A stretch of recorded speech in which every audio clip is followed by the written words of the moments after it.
భగవద్గీత 2వ అధ్యాయం సాంఖ్య యోగం.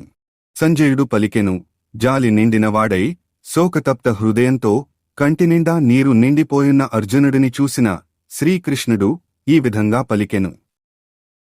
శ్రీ భగవానుడు ఇట్లనెను, ప్రియమైన అర్జునా, ఇలాంటి క్లిష్ట సమయంలో ఈ చిత్తభ్రాంతి ఎట్లా దాపురించింది?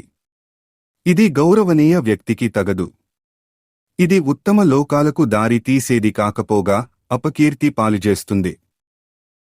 ఓ పార్థ, ఈ యొక్క పౌరుషహీనత్వానికి లోను కావటం నీకు తగదు. ఓ శత్రువులను జయించేవాడా, ఈ నీచమైన హృదయ దౌర్బల్యం విడిచిపెట్టి యుద్ధానికి లెమ్ము. అర్జునుడు ఇట్లనెను, ఓ మధుసూదనా, పూజ్యులైన భీష్ముడు, ద్రోణాచార్యుడు వంటి వారి మీద యుద్ధంలో నేను బాణాలు ఎలా విడువగలను? ఓ శత్రువులను నాశనం చేసేవాడా, నా గురువులైన ఈ పెద్దలను సంహరించి ఈ భోగాలని అనుభవించటం కంటే యాచకుడిగా బ్రతకటం మేలు. వీరిని చంపితే మనము అనుభవించే ఈ సంపద, భోగాలు రక్తంతో కళంకితమై ఉంటాయి. ఈ యుద్ధం యొక్క ఎలాంటి ఫలితం మనకు మేలైనదో కూడా మనకు తెలియదు. వాళ్లను జయించడమా లేదా వారిచే జయింపబడటమా? వారిని సంహరించిన తరువాత కూడా మనకు జీవించాలని అనిపించదు. అయినా వారు ధృతరాష్ట్రుని పక్షంలో చేరి మన ఎదురుగా యుద్ధభూమిలో నిలిచి ఉన్నారు. నా కర్తవ్యమేమిటో నాకు తెలియటం లేదు మరియు ఆందోళన, పిరికితనమూ నన్ను ఆవహించాయి. నేను నీ శిష్యుడను, నీకు శరణాగతుడను. నాకు నిజముగా ఏది శ్రేయస్కరమో దానిని ఉపదేశించుము. నా ఇంద్రియములను శుష్కింపచేస్తున్న ఈ శోకమును పోగొట్టే ఉపాయమేదీ తోచటం లేదు. నేను ఈ భూమిపై సుసంపన్నమైన ఎదురులేని రాజ్యాన్ని గెలిచినా లేదా దేవతల వంటి ఆధిపత్యము పొందినా ఈ శోకమును తొలగించుకోలేను. సంజయుడు ఇట్లనెను. ఈ విధంగా పలికిన గుడాకేశుడు శత్రువులను శిక్షించేవాడు హృషికేశునితో, గోవిందా, నేను యుద్ధం చేయను అంటూ మౌనముగా ఉండిపోయాడు. ఓ ధృతరాష్ట్ర! ఆ తరువాత ఇరుసేనల మధ్యలో శోకసంతుప్తుడైన అర్జునుడితో శ్రీకృష్ణుడు మందహాసముతో ఇట్లు పలికెను. భగవంతుడు ఇలా అన్నాడు, నీవు ప్రాజ్ఞతతో కూడిన మాటలు మాట్లాడుతున్నావు, కాని శోకింపకూడని దానికోసం శోకిస్తున్నావు. ప్రాణములు పోయిన వారి గురించి గాని బ్రతికున్న వారి గురించి గాని పండితులైన వారు శోకింపరు. నేను కాని, నీవు కాని, ఈ రాజులందరూ కాని లేని సమయము లేదు. ఇక ముందు కూడా మనము ఉండకుండా ఉండము. ఏ విధంగానైతే దేహంలో ఉన్న జీవాత్మ వరుసగా బాల్యము, యౌవనం, ముసలితనముల గుండా సాగిపోతుందో అదే విధముగా మరణ సమయంలో జీవాత్మ మరియొక దేహములోనికి ప్రవేశిస్తుంది. వివేకవంతులు ఈ విషయమున భ్రమకు లోనవ్వరు. ఓ కుంతీపుత్రా, ఇంద్రియ విషయములతో సంయోగము వలన ఇంద్రియములకు క్షణభంగురమైన అనిత్యమైన సుఖదుఃఖాలు కలిగినట్లు అనిపిస్తుంది. ఇవి అనిత్యములు మరియు ఇవి వేసవి, చలికాలములలా వచ్చిపోతుంటాయి. ఓ భరత వంశీయుడా, కలత చెందకుండా వీటిని ఓర్చుకోవటం నేర్చుకోవాలి. ఓ అర్జునా, పురుష శ్రేష్ఠుడా, సుఖదుఃఖములచే ప్రభావితం కాకుండా రెండింటిలోనూ చలించకుండా నిశ్చలముగా ఉన్న వ్యక్తి మోక్షమునకు అర్హుడవుతాడు. అశాశ్వతమైన దానికి స్థిరత్వం లేదు మరియు శాశ్వతమైన దానికి అంతం లేదు. ఈ రెండింటి స్వభావాన్ని యథార్థముగా అధ్యయనం చేసిన తత్వజ్ఞానులు ఈ విషయాన్ని నిర్ధారించి ఉన్నారు. శరీరమంతయు వ్యాపించి ఉన్న అది నాశనం చేయబడలేనిదని తెలుసుకునుము. ఎవ్వరూ కూడా అనస్వరమైన ఆత్మను నాశనం చేయలేరు. ఈ భౌతిక శరీరము మాత్రమే నశించునది. అందున్న జీవాత్మ నాశరహితమైనది, కొలవశక్యము కానిది మరియు నిత్యశాశ్వతమైనది. కావున ఓ భరత వంశీయుడా, యుద్ధం చేయుము. ఆత్మ ఇతరులను చంపును అని భావించేవాడు, ఆత్మ ఇతరులచే చంపబడును అని భావించేవాడు ఇద్దరూ అజ్ఞానులే. నిజానికి ఆత్మ ఎవరినీ చంపదు, ఎవరిచేతనూ చంపబడదు. ఆత్మకి పుట్టుక లేదు, ఎన్నటికీ మరణం కూడా ఉండదు. ఒకప్పుడు ఉండి ఇక ముందు ఎప్పుడైనా అంతమైపోదు. ఆత్మ జన్మ లేనిది, నిత్యమైనది, శాశ్వతమైనది మరియు వయోరహితమైనది. శరీరం నశించిపోయినప్పుడు అది నశించదు. ఓ పార్థ, ఆత్మ అనేది నాశనం చేయబడలేదు, నిత్యమైనది, పుట్టుక లేనిది, ఎన్నటికీ మార్పు చెందనిది అని తెలిసిన వ్యక్తి ఎవరినైనా ఎట్లా చంపును? ఎవరినైనా చంపడానికి కారణం ఎట్లా అవ్వగలడు? ఎలాగైతే మానవుడు జీర్ణమైపోయిన పాత బట్టలను త్యజించి కొత్త బట్టలను ధరించునో అదే విధముగా మరణ సమయములో జీవాత్మ పాత శరీరమును వీడి కొత్త శరీరమును స్వీకరించును. ఈ ఆత్మను ఆయుధములు ఛేదింపలేవు, అగ్ని కాల్చలేదు, నీరు తడపలేదు, గాలి ఎండిపోవునట్లు చేయలేదు. ఆత్మ విచ్ఛిన్నం చేయలేనిది మరియు దహింపశక్యం కానిది, దానిని తడుపుటకును మరియు ఎండించుటకును సాధ్యం కాదు. అది నిత్యము, అంతటా ఉండేది, మార్పులేనిది, పరివర్తనలేనిది మరియు సనాతనమైనది. ఆత్మ అనేది అవ్యక్తమైనది, కనిపించనిది, ఊహాతీతమైనది మరియు మార్పులేనిది. ఇది తెలుసుకుని నీవు శరీరం కోసము శోకించవలదు. కాని ఒకవేళ నీవు ఆత్మ పదే పదే జనన మరణములకు లోనగుతుంది అని అనుకున్నా సరే, ఓ మహాబాహువులు కలవాడా, ఇలా శోకించుట తగదు. పుట్టినవానికి మరణం తప్పదు మరియు మరణించినవానికి మరల పుట్టుక తప్పదు. కాబట్టి ఈ అనివార్యమైన దానికోసం నీవు శోకించవద్దు. ఓ భరత వంశీయుడా, సృష్టింపబడిన ప్రాణులన్నీ పుట్టుక ముందు అవ్యక్తములు, జీవిత కాలంలో వ్యక్తములు, మరల మరణించిన పిదప అవ్యక్తములు. కావున శోకించుట ఎందులకు? కొందరు ఈ ఆత్మని ఆశ్చర్యమైనదిగా చూస్తారు, కొందరు ఆశ్చర్యమైనదిగా వర్ణిస్తారు, మరియు కొందరు ఆత్మ ఆశ్చర్యమైనదని వింటారు, మరికొందరు విన్న తరువాత కూడా దీని గురించి ఏమాత్రం అర్థం చేసుకోలేరు. ఓ అర్జునా, దేహమునందు ఉండెడి ఆత్మ చావులేనిది, కాబట్టి ఏ ప్రాణి గురించి కూడా నీవు శోకించుట తగదు.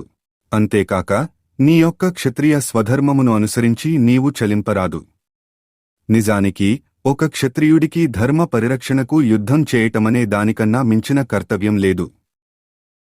ఓ పార్థ, ధర్మాన్ని పరిరక్షించే ఇలాంటి అవకాశాలు కోరుకోకుండానే దొరికిన క్షత్రియులు అదృష్టవంతులు. ఇవి వారికి స్వర్గమునకు తెరిచి ఉన్న ద్వారము వంటివి. కాని ఒకవేళ నీవు స్వధర్మాన్ని, కీర్తిని విడిచి ఈ ధర్మ యుద్ధాన్ని చేయటానికి నిరాకరిస్తే తప్పకుండా పాపాన్ని చేసినవాడివవుతావు. జనులు నిన్ను పిరికివాడు, పారిపోయిన సైనికుడు అని అంటారు. గౌరవప్రదమైన వ్యక్తికి అపకీర్తి అనేది మరణము కన్నా ఘోరమైనది.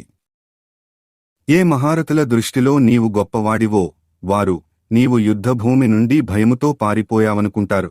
అలా వారికి నీ మీద ఉన్న గౌరవం పోగొట్టుకుంటావు. నీ శత్రువులు నిన్ను అపకీర్తి పాలుచేసి క్రూరమైన మాటలతో అవమానిస్తారు. దీనితో నీ గొప్పతనం చులకనైపోతుంది. అయ్యో, ఇంతకంటే ఎక్కువ బాధాకరమైనది ఏమైనా ఉందా? యుద్ధం చేస్తే నీవు యుద్ధరంగంలో వీరమరణం పొంది స్వర్గానికి పోయెదవు, లేదా విజయుడవై ఈ భూమండలముపై రాజ్యమును అనుభవించెదవు.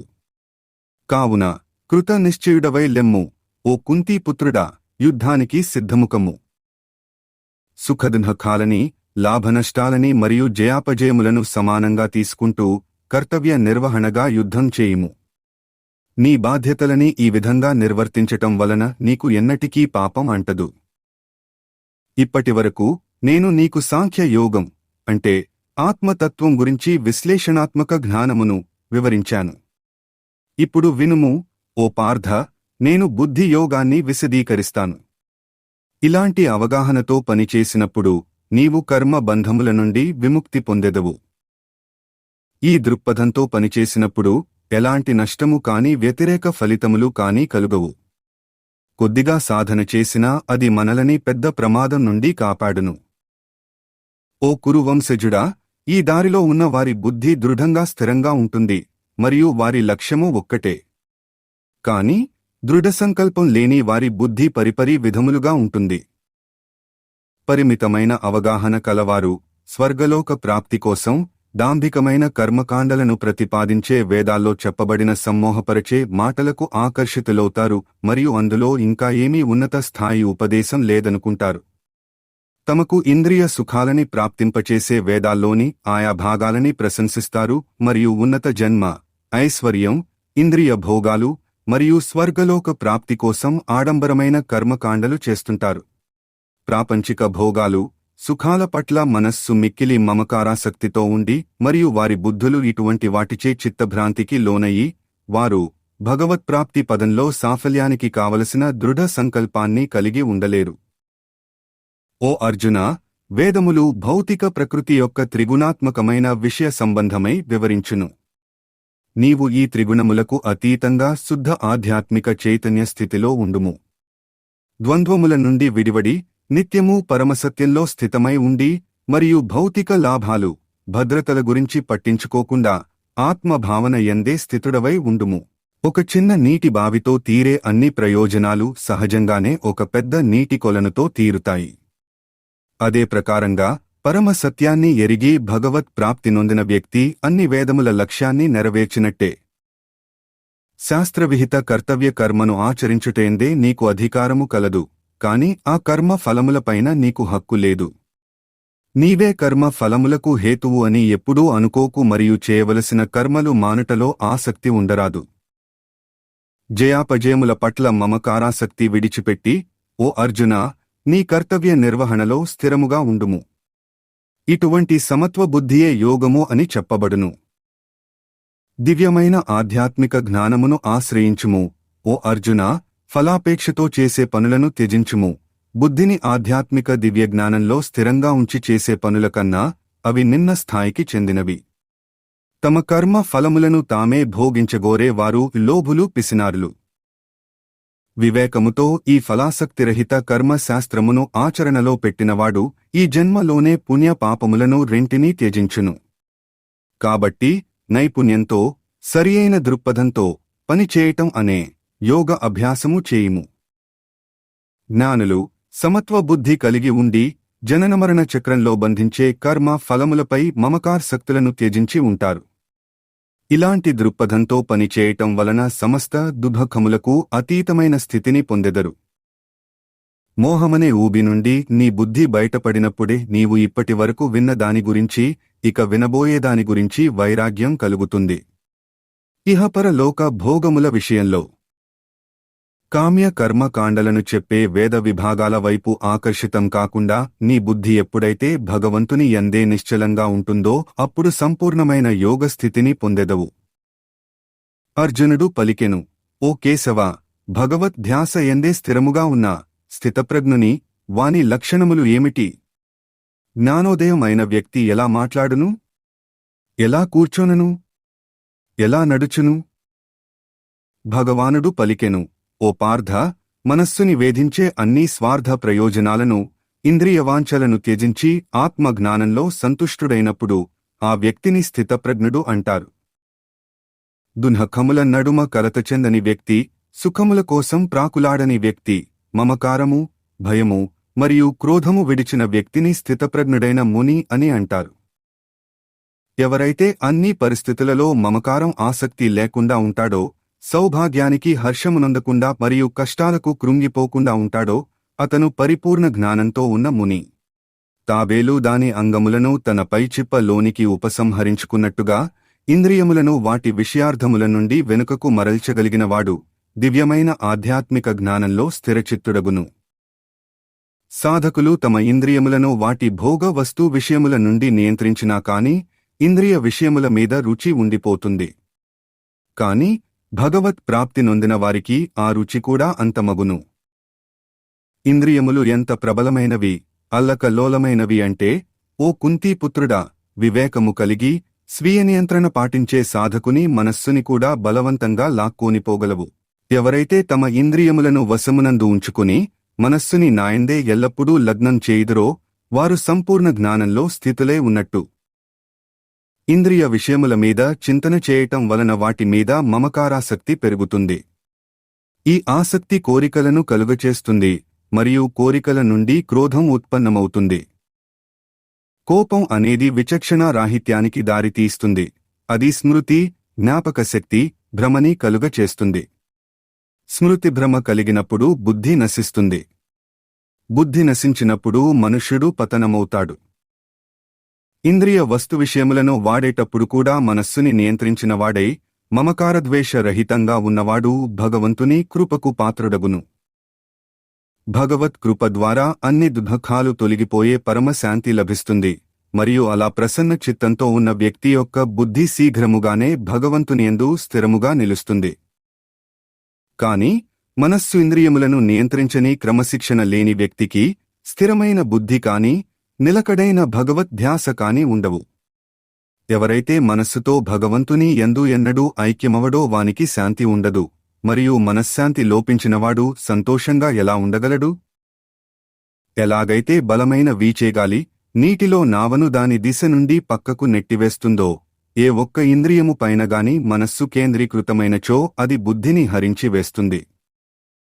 కాబట్టి ఓ అర్జునా, శక్తివంతమైన బాహువులు కలవాడా, ఇంద్రియములను ఇంద్రియ విషయముల నుండి పూర్తిగా నిగ్రహించిన వ్యక్తి ఆధ్యాత్మిక జ్ఞానంలో స్థిరముగా ఉండును.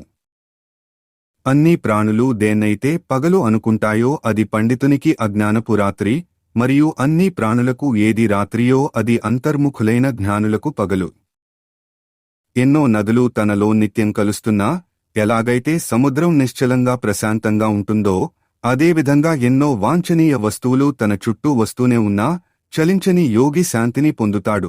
కోరికలను సంతృప్తిపర్చుకోవటానికే కృషి చేసే వ్యక్తి ఇది పొందడు. ఎవరైతే అన్ని ప్రాపంచిక కోరికలను త్యజించి మరియు అత్యాశ లేకుండా, నేను నాది అన్న భావన లేకుండా మరియు అహంకార రహితముగా ఉంటాడో, అలాంటి వానికి పరిపూర్ణమైన ప్రశాంతత లభిస్తుంది. ఓ పార్థ, జ్ఞానోదయం కలిగిన జీవాత్మ స్థితి ఎలా ఉంటుందంటే, ఒకసారి జ్ఞానోదయం కలిగిన తరువాత ఇక మళ్లీ అది మాయలో పడదు. మరణ సమయంలో కూడా ఈ వివేకంతో స్థిరంగా ఉన్న ఇటువంటి వ్యక్తి జనన మరణ చక్రం నుండి విముక్తి పొంది ఆ భగవంతుని దివ్యధామానికి చేరుకుంటాడు. ఈ వీడియో మీకు నచ్చినట్లయితే లైక్ చేయండి, షేర్ చేయండి. అలాగే మరిన్ని ఆధ్యాత్మిక వీడియోల కోసం మన ఛానల్ని సబ్స్క్రైబ్ చేయండి. ఓం నమో భగవతే వాసుదేవాయ నమః.